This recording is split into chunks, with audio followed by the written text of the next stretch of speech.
Hello, hello, hello. Thank you for tuning in today. Today I'm going to be doing my first post on the subject of prayer using my book, 10 Testimonies That Will Change Your Life Forever.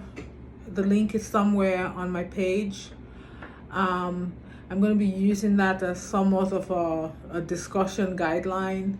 And so I certainly encourage you to either follow along with me, or you can also get the book and follow along with me using that as well. But I just want to start by saying that I felt very led to start this channel for a while now. And between maybe probably being very busy and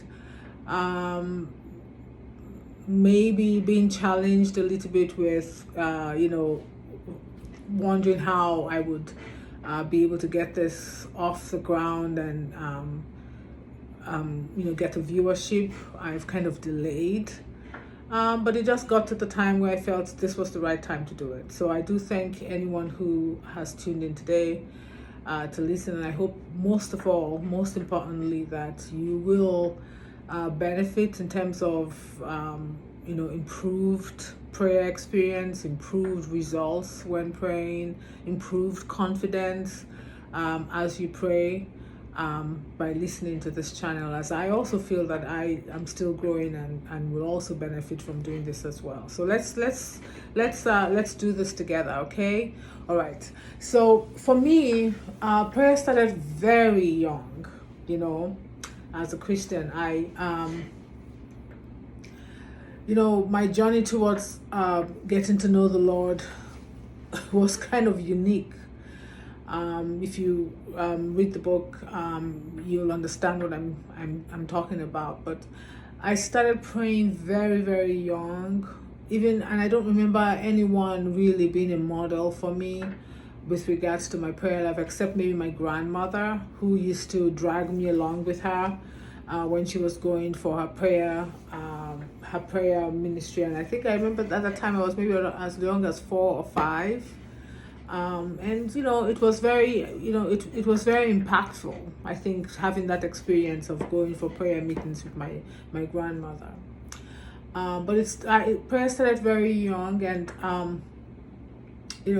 and I was very inspired to discover faith, even without knowing really, even without formally giving my life to Christ. I was inspired to discover my faith at a very young age because of some of the pressures and experiences that I had as a child.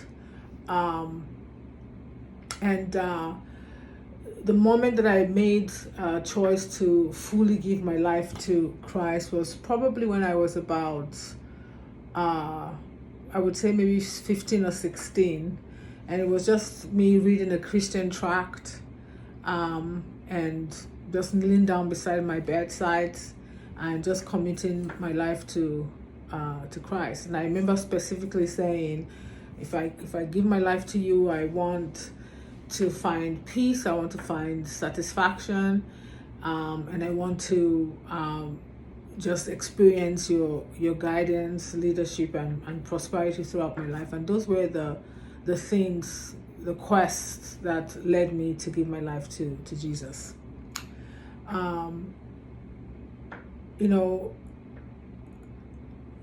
The book of 10 of 10 testimonies that I'm going to be discussing is just it just represents a fraction of all the many times that I've truly seen that the Bible is true. I've truly prayed and I've really experienced answers that there's no way of explaining other than God answered the prayer. I know sometimes we want to feel like something that happened is a coincidence or it's happenstance, but I hope that as I share some of these testimonies and expatiate on some of the things that I've written in the book, you will also come to believe that God indeed does answer prayer, and that one of the best things that one can do as a Christian is to have a very fruitful relationship with God as it relates to prayer. Like, really every day praying. And one of the main objectives is of me making this post about prayer is also just to point out and to help everyone to understand that, we sometimes think that we have to have this formal time when we kneel down and we close the door, or we do something formal and say, okay, this is the set time to pray. I would like part of what I achieved by making this post to be dispelling that notion and helping people to understand that prayer is just a conversation. Like, even if you're in trouble and you say, oh God, Father, help me, that is a prayer, because if you look in the Bible, a lot of times when Jesus prayed, it was conversational. It wasn't anything where he was kneeling down and closing his eyes and doing any big ceremony. He was just saying, Father, bless this food, or Father, do this. And very conversational, very short, quite a few times. And the power behind prayer is really the relationship that you have and the faith that you have in the words that you're speaking. So in other words, you can say 4 words, and if you truly believe those 4 words that you said, and you have the strength and backing of a sound relationship that's rooted in faith in Jesus, those 4 words that you just spoke could be more powerful than somebody who spent 1 hour praying and fasting too, And so that's what I want to capture as I go through some of these testimonies. And this is just a fraction. There's just been a lot more, and hopefully I will be following up this book with additional writings about my experience of how real and how effective prayer can be. So I hope that you tune in as I continue to talk, hopefully weekly, and post hopefully weekly about this this book and this exposition on prayer. Let me end by talking about the photographs that are on the channel, because I'm sure some people might wonder, the one, especially the one about the cross, and the one about the photograph that has the cloud that looks like a cross. I want to talk about that. That is a picture that I took myself, and that it's something that appeared in the sky after a period of fasting and prayer for about 3 days. It was 3 days of fasting and prayer, and on the last day, I think the day that the prayer ended, or the day that the prayer was supposed to end, I saw that in the sky, And, some people might want to say it's just coincidental, but in my heart, I felt it was an answer to that which I was waiting upon God for, and which I was asking was a sign. And I want to use that example to say that a lot of times God really does answer and speak to us through signs that, if we're not paying attention, we'll either think that they're coincidences or happenstances, or we may not even think that they mean anything, So as I discuss more about my experience praying and receiving answers through prayers, I would encourage that, we look around us and pay attention to the things that happen when we pray.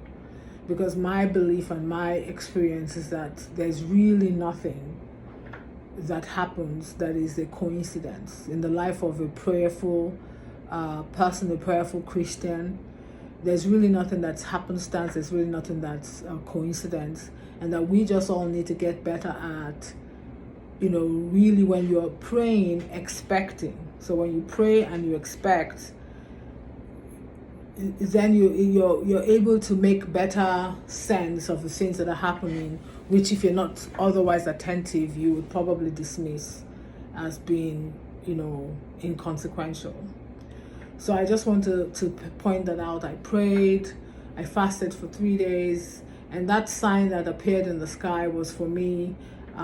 It ministered to me God's presence, God's forgiveness, and God's daily grace to provide, especially in light of the things that I was praying about and asking God for.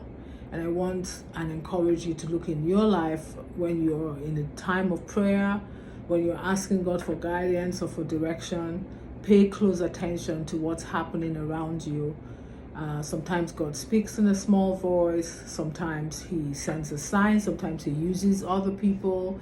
Sometimes he uses signs that you might see on the road as you're driving. But God is always speaking. And so if you're someone who's in need of ministration, or you're praying to God about something, pay attention, be attentive to what's happening around you, and you will find that sometimes he's answering, or he's speaking to you, he's directing you, he's guiding you, and that's part of growing in your walk with God as someone who's prayerful. So I will hopefully upload another post with discussing the first chapter of my book, and I look forward to helping and being part of your journey, and also growing along with you as you tune in, hopefully weekly, to listen to this